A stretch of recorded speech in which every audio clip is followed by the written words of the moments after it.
The Titans take on the Colts, Sunday at noon on News Channel 5. Good evening, I'm Bob Schieffer. Straight talk from the generals. Our top commander in Iraq admits the number of Iraqi battalions able to operate alone is not increasing, it is decreasing. We'll start there tonight on what is turning out to be another bad day in the war. Then we'll cover these stories. I'm John Roberts at the White House. A new Chief Justice and new questions about who's next for the Supreme Court. I'm John Blackstone. A month since Hurricane Katrina, a week since Rita, and the South is still reeling. Fast and Furious. I'm Jerry Bowen with what's fueling the Western fires. Why Katrina may also go down as a cultural disaster. I'm Jim Acosta with Mississippi's lost historical treasures. This is the CBS Evening News with Bob Schieffer. We are putting Iraq first tonight because it's been another awful day in the war. There's news that 5 more American soldiers have been killed by a roadside bomb, and 60 Iraqis were killed and 70 more wounded by suicide car bombers. We'll get to that shortly, but we're starting on Capitol Hill, where our top generals had some depressing news today. The number of Iraqi battalions able to fight without U.S. support is not increasing, it's going down. Here's National Security Correspondent David Martin.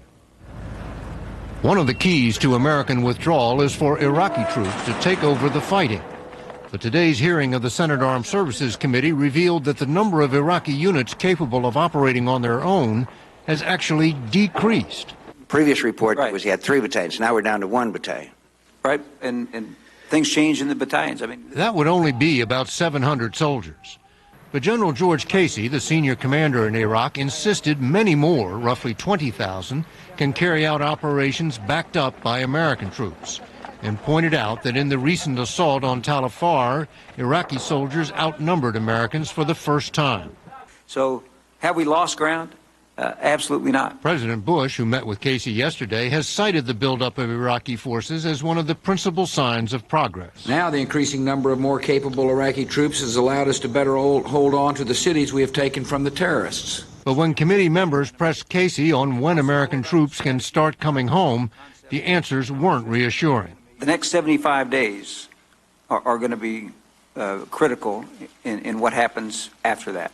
2 months ago, he sounded much more confident. I do believe we'll still be able to take some fairly substantial reductions after these elections in the spring and summer next year. Today, despite repeated attempts to pin him down, Casey remained vague on when and how many troops might come home. Are you planning on troop withdrawals for next year? I just said that, Senator. Yes. I mean, yes or no? Yes, Senator. I do believe that the possibility for troop condition-based reductions of coalition forces it still exists in 2006. Bob, Casey pointed out that the average insurgency lasts for 9 years, and he said there's no reason to believe the insurgency in Iraq will take any less time to deal with. All right, thank you very much, David. More than 140 people, 13 of them members of the U.S. military, have been killed in Iraq over the past 4 days now. The 5 Army soldiers whose deaths were announced today were on a combat operation near Ramadi, and the 60 Iraqis whose deaths we mentioned earlier were the victims of 3 suicide car bombers in the mostly Shiite town of Balad, which is north of Baghdad. Laura Logan is in Baghdad again tonight. It was a bit shocking to us to hear the general confirm today that there's only 1 battalion that is able to stand on its own. You're there. What do you make of what he said? The reality on the ground here is that if U.S. forces pulled out tomorrow, there wouldn't be any Iraqi battalion that could stand on its own without U.S. support, and that means everything from logistics to signals to heavy weapons to close air support. And the other big question mark is how significant is the penetration of the Iraqi security forces by the insurgents and by pro-Iranian militias, which raise huge questions over whether these forces can in fact be relied upon. Well, you've been out with these troops in the field on operations. How would you evaluate them right now? There certainly is a huge improvement over their ability a year ago as light infantry troops to lead the fight on the ground. But they can't do this without U.S. support. And it's very likely that you could still have embedded U.S. trainers here for the next 10 years. So people should expect that. All right. Thank you very much, Laura. A federal judge today ordered the Defense Department to release more pictures of prisoner abuse at Iraq's Abu Ghraib prison. The ruling in a lawsuit brought by the American Civil Liberties Union involves 87 photos and 4 videotapes not yet seen by the public. The government is expected to appeal, which could delay any release for months. Now, today's other big story is expected. John G. Roberts was sworn in as the new Chief Justice after being confirmed by the Senate by a huge margin, 78-22. And who better to tell us about that than our own John Roberts? It is one of the most important appointments a president can make. And today, President Bush stood by his man, sworn in as the 17th Chief Justice of the United States. So help me God. So help me God. The president made special mention of Roberts' son, Jack, who stole the show back in July at the nomination announcement. We extend a special welcome to his wife, Jane, their daughter, Josie, and son, Jack. A fellow who's comfortable with the cameras. Roberts himself couldn't resist joining in. We found a way to get Jack into the committee room, introduced to the committee, and back out again without any serious crisis. But on a more serious note, the conservative Chief Justice said he will remain faithful to the Constitution. With the help of my colleagues, I can pass on to my children's generation a charter of self-government as strong and as vibrant as the one that Chief Justice Rehnquist passed on to us. Now the attention turns to who's next to fill the critical swing seat being vacated by Sandra Day O'Connor. Consultants to the White House say, don't expect another O'Connor. I think at the end of the day, we're going to see a conservative appointed to the court for the seat of Justice O'Connor. And that is going to shift the balance in the Supreme Court. But that's the prerogative of the president. And it's the prerogative of the Democrats, who see this nomination as even more important than Chief Justice to fight that notion. This is a time when America is divided. If there was ever a time when we needed a consensus nominee, it is now. They're warning President Bush that he and the Republican Party don't have the same strength they did when Roberts was nominated. Some potential nominees have even drawn threats of a filibuster. The White House doesn't seem worried. Well, they were saying that before, and it didn't happen. Whomever the nominee is, they got some support from Justice Ruth Bader Ginsburg, who said John Roberts was correct to not answer a lot of questions posed to him by the Judiciary Committee. She says it's not appropriate for a nominee to talk about how they would rule in a case that may come before the court. Bob? Thank you very much, John. So what will the president be thinking about as he decides who should be nominated to fill the next vacancy? Our political correspondent Gloria Borges on Capitol Hill tonight. Gloria, have you seen any clues so far about which way the president's going to go on this? I think we have seen some clues, Bob. The president has talked an awful lot about the importance of diversity, whether that's a minority or whether that's a woman. We also know his wife and Justice O'Connor have said that they'd like to see a woman in this seat. And the president has also said that he's looking outside the appellate courts, that perhaps he would appoint somebody who is not currently serving as a judge. And lots of people are speculating he could go to his own White House lawyer, who happens to be a woman. But it's going to be hard any way he goes, because there's a downside as well as an upside to any appointment for him now, politically. It's very difficult for him. He's got a tough choice to make. Does he go with a Roberts-like nomination that gets 22 Democratic votes again, or does he go with his conservative base? Conservatives are telling people at the White House, look, this is a fight you ought to want to have. You need to change the topic now from the hurricane, from ethics, from gasoline lines, from the war in Iraq. How about talking about your woman nominee to the Supreme Court? That's what conservatives are telling the White House. Whether they will listen, we don't know. Okay, thank you, Gloria. In New Orleans today, some business owners took the mayor up on his call to return to selected neighborhoods to help the city get back on its feet. But after those 2 hurricanes in just a month, the communities throughout the Gulf Coast states are struggling day to day. Here's John Blackstone. With no electricity, air conditioning, or running water, Wilma Burns is trying to stay cool. For her daughter-in-law, though, it's all becoming too much. Every time I talk about it, I want to cry, so I just keep myself busy. All across the South, the last month has been hurricane hell, smacked first by Katrina, then Rita, then a week of record-breaking heat. Have you slept in 110-degree weather lately? You know, and now my kids are in Crosby having to start school over there because I can't get anybody to help me out to find some place for us to go here. Together, the hurricanes have driven well over 1 million people from their homes. The Outhouse family has been living out of their pickup truck for a week. We got 3 children, and they've been complaining and griping, and we've been at each other's throats the whole time. Many of the displaced are also jobless. Latest figures show 279,000 are out of work because of Katrina, and more job losses from both hurricanes are expected.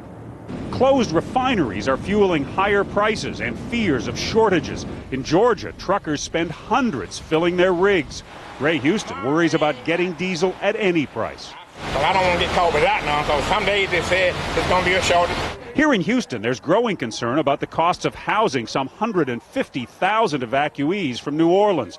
The city's healthcare system alone is already out millions. Houston healthcare system stepped up to the plate when we needed to, and I hope that it will get the help that it needs to continue to do it and be available next time. Katrina evacuees are still living in Houston hotels. You'd like to get back home? Yeah. Yes. Real bad. Sick. But amidst the hardship, there are tales of generosity, like the man who saw Chelsea Davis and her 7-week-old daughter in the hotel elevator. And he just put his hand in his pocket and gave me all the money he had. And I just started crying and told him thank you, because nobody has never done that for me. It gave her hope there's a brighter future after this month of hurricanes. John Blackstone, CBS News, Houston. And coming up next, Katrina's horror stories will separate the rumor from the reality in tonight's Inside Story. But first, more faces of the missing from the hurricane. Raheem Marshall is about 5 years old, has black hair, brown eyes, last seen in New Orleans, as was his sister, Sanile Marshall. She's about 18, 5'5", 145 pounds. And Alexander Ellis is about 5 years old. He disappeared in Metairie, Louisiana. If you have any information, please call 1-800-THE-LOST or go to missingkids.com. I'm proud to be I'm proud to be part I'm proud to be part of the The offer that made history is about to be history. The GM employee discount is ending.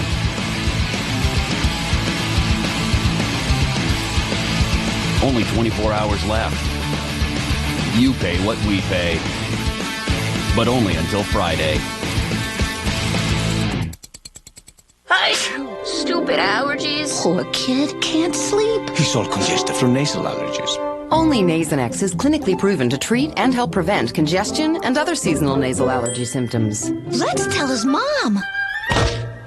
You go. Side effects were generally mild and included headache, viral infection, sore throat, nosebleeds, and coughing. His congestion's better. But your nose isn't. For seasonal nasal allergy symptoms, Nasonex is the one to treat and help prevent congestion. Talk to your doctor.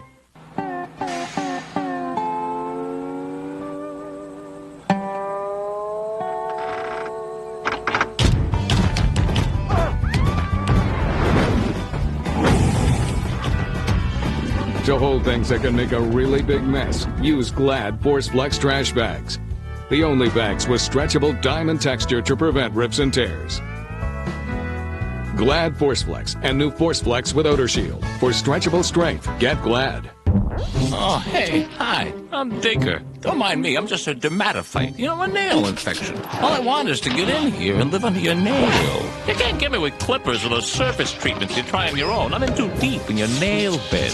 I'll make myself comfortable, invite a few friends. Settle in.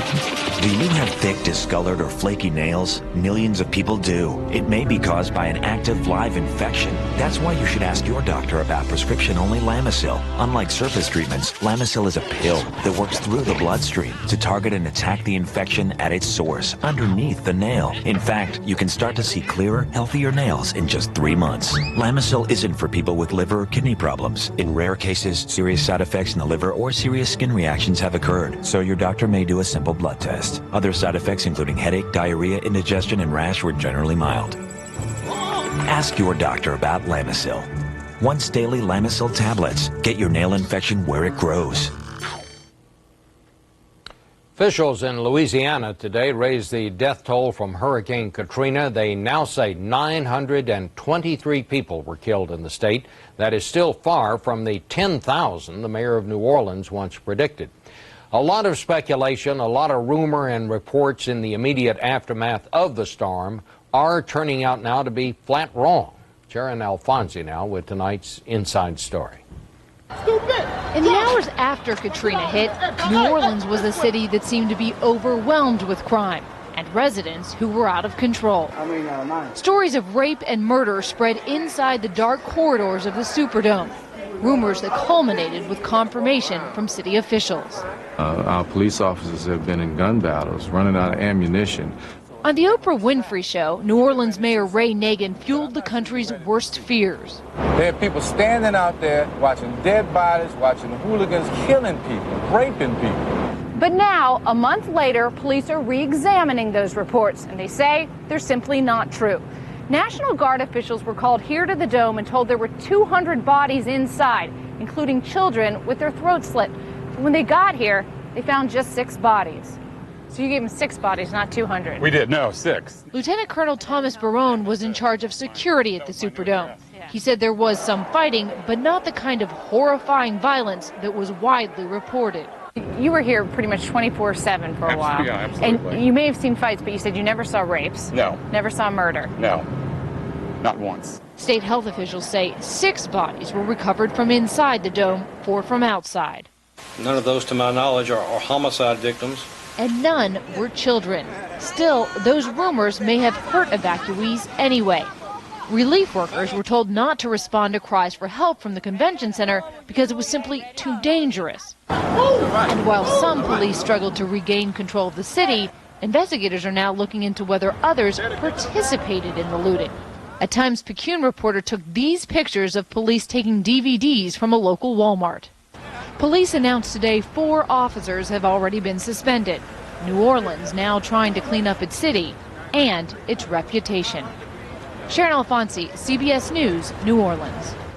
The hospital chain founded by Senator Bill Frist's family said today that the Securities and Exchange Commission has opened a formal investigation of the company. HCA officers gave investors a rosy picture of the company, even as they were dumping millions of dollars of their own stock before the price plunged. Frist, the Senate Republican leader, sold his HCA stock before the plunge, but he denies that he had any inside information. The SEC is investigating him as well. Still ahead, western wildfires. This one in Southern California got 10 times bigger today and threatened multi-million-dollar homes. If you're thinking about joint replacement surgery, here's an important question to consider. Which implant is right for your specific needs? Only your doctor knows for sure. He also knows that Biomet offers the widest range of implant choices and sizes available today. Is Biomet right for you? Ask your doctor. To learn more, visit our website or call for a free brochure. Biomet, advanced science for real living. Next! I can sell your home in 30 days. Next. I'm bringing those customers. Next. Next. Next. Finding the right real estate agent shouldn't be so hard. Next. At RE/MAX.com, you can find the agent who's just right for you. He looks like a movie star. Next. Nobody sells more real estate than RE/MAX.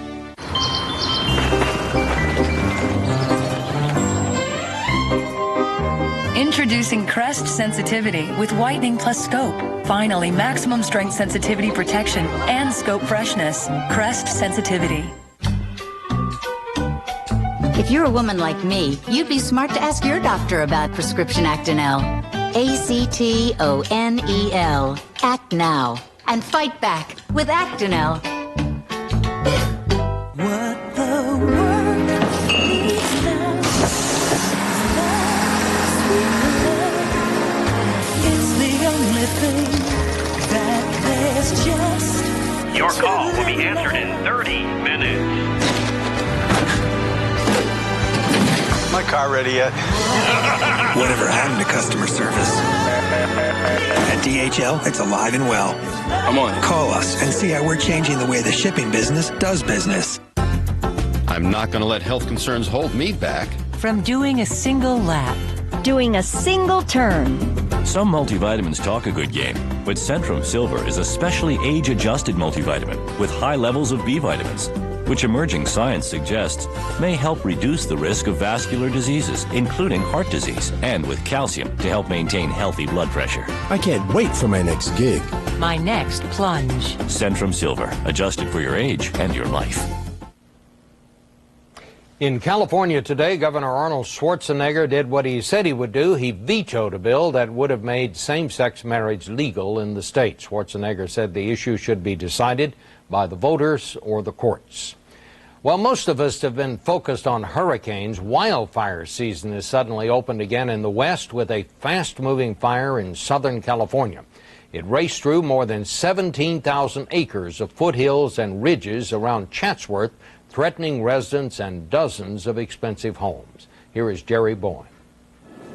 It's the perfect firestorm raging northwest of Los Angeles, the biggest of 4 fires in Southern California, fanned by Santa Ana winds and feeding on the heavy brush that followed last winter's near-record rains. They're flying through the embers, through the smoke, through the fire. So threatening to canyon homes that water-dropping helicopters worked through the night, an operation usually avoided for safety reasons. And through the night, ember showers spread the blaze through the rugged horse country, forcing 450 people to evacuate. I can't let anybody in right now unless you're evacuating livestock. Keeping homeowners from reaching home. I just bought a house 2 months ago. They promised me there's never any fires here for 30 years. And now I'm trying to go home and I'm not allowed home. By daylight, 3,000 firefighters were on the line, and the loss was amazingly small. One industrial building where rocket engines were designed during the Cold War, and one house. On the Katrina scale of natural disasters, it doesn't even register, unless it's your house that's in danger. Caught fire while I was inside unloading as much stuff as I could. I could see the flames behind the house and then hear the windows cracking. Katrina has changed lives here, too. Home can always be replaced. We have insurance. You know, life is what matters most. And in another lesson from Katrina, FEMA has responded very quickly here, announcing it will pay up to 75% of the cost of fighting these fires, which began only yesterday. Bob? Thank you, Jerry. Next on CBS, the lost treasures of Mississippi, classic homes that survived war and the passage of time, but fell to Katrina. Thousands lost everything due to Hurricane Katrina, and many like Marilyn want to declare personal bankruptcy. After this storm, it just wiped us out. But a new law may make it harder to do. What's going on? Don't miss our Friday Consumer Alert tomorrow on the CBS Evening News with Bob Schieffer. Experience you can try. Winter isn't all fun. That's the way it is. 'Tis the season for sinusitis. The signs you can tell. When plain tissue appears, tender noses rush to hide behind little wiggly ears. Not happy with sinusitis? Puffs Plus is more soothing with lotion, aloe, and E. The only one with the Soreness Guard guarantee. The moral? A nose in need deserves Puffs indeed. We look out for each other. We do it without thinking, without reward. It's what we do. And that's why there's more help coming from Medicare. New prescription drug coverage. With it, everyone who is eligible for Medicare can be covered for the prescriptions they need to stay healthy. But all of us should learn more about it, because choices must be made. And we can help each other, because that's what we do.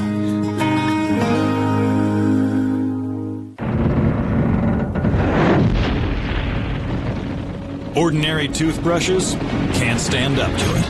New Oral-B Triumph. Triumph is the first brush with an onboard computer to help you brush better, and a floss action brush head to power clean deep between teeth. That means dramatically cleaner teeth and healthier gums. Get a smile you can feel triumphant about. New Oral-B Triumph. Brush like a dentist. Tears keep our eyes naturally moist. If you use over-the-counter drops several times a day, you may have chronic dry eye due to decreased tear production. Ask your eye doctor about Restasis. With continued use, Restasis helps increase your natural ability to produce tears, which may be suppressed by inflammation due to chronic dry eye. It should not be used by patients with active eye infections and has not been studied in patients with a history of herpes viral infections of the eye. The most common side effect is a burning sensation. I'm glad I asked my doctor. Thanks, Restasis. The following message is completely tasteless and completely clear. Benefiber. Unlike Metamucil, it dissolves completely in beverages and is tasteless. Now that's fiberlutionary. Benefiber makes taking fiber easier. For years, I have used Pledge on my wood surfaces. Now I can use Pledge multi-surface on a lot of different surfaces. General household cleaning products are not appropriate for wood. Look for Pledge. They're the perfect people to come up with this. The beauty of Pledge for wood and beyond. Coming up in just moments on News Channel 5 at 6, Nick Barris talks with the wife of Perry March. She's still in Mexico, but tells Nick she wants her husband and family back home. And finally tonight, Hurricane Katrina took hundreds of lives and caused billions of dollars in damage. But as people have come back to the coast, they've discovered the hurricane also took with it a lot of history. Jim Acosta reports. In the mountains of debris piling up in Mississippi are some of this state's greatest treasures, literally consigned to the ash heap of history. All along the Gulf Coast, mansion after glorious mansion lies in ruins, like this home, which predates the Civil War. All that's left is the palm tree. Another antebellum gem sits beneath the casino barge. The storm was truly a monster. It just ripped off the front porch and just scattered it. Beauvoir, the last home of Confederate President Jefferson Davis, survived the Civil War, but lost the Battle of Katrina. Just literally my mouth was just hanging open because I just couldn't believe it. The museum's director, Patrick Hotard, spends his days digging through the rubble, salvaging artifacts like this Confederate bullet or mini ball.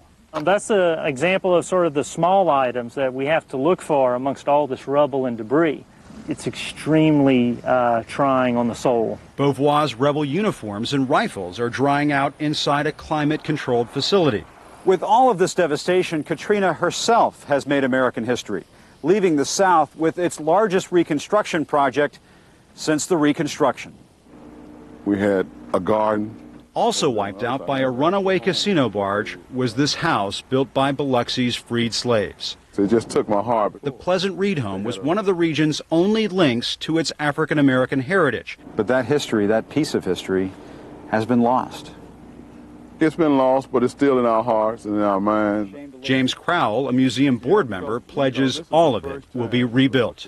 And this was a dream that the community had, and we cannot let that dream die just because of this catastrophe.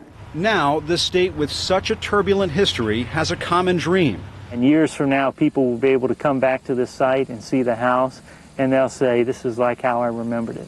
Making sure Mississippi's rich past has a future. Jim Acosta, CBS News, Biloxi. And that's the news. I'm Bob Schieffer, CBS News in New York. Good night. For news 24 hours a day, click on CBSNews.com. Brought to you in part by Walmart, working together with local suppliers to bring your community local goods, job opportunities, and low prices.